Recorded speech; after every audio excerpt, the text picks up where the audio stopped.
Hello বন্ধুরা, আর কয়েকদিন পরেই শুরু হতে চলেছে উত্তরবঙ্গের বিখ্যাত এবং ঐতিহাসিক জল্পেশ মেলা। তো আগামী 15ই ফেব্রুয়ারি সোমবার এই জল্পেশ মেলা শিবরাত্রি উপলক্ষে শুরু হতে চলেছে। তো এখন আসি জল্পেশ মন্দির। এই যে দেখতে পাচ্ছেন মন্দির, রাত্রেবেলা এই মন্দির খুব সুন্দর করে লাইটিং জ্বলে ওঠে। আর এইদিকে দেখতে পাচ্ছেন এই যে জল্পেশ মন্দিরের ফুল বাগানটা খুব সুন্দর করে লাইটিং দিয়ে সাজানো হয়েছে।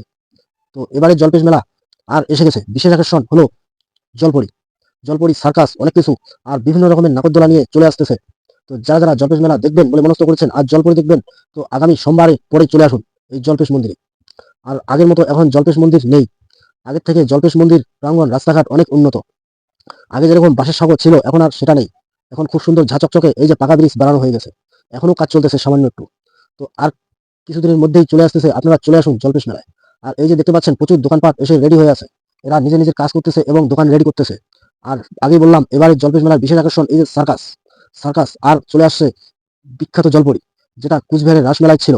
আর এই জলপরি এবারই প্রথম জল্পেশ মেলায় আসতেছে। তো কারা কারা দেখবেন অবশ্যই চলে আসবেন আর কমেন্টে জানাবেন। ধন্যবাদ।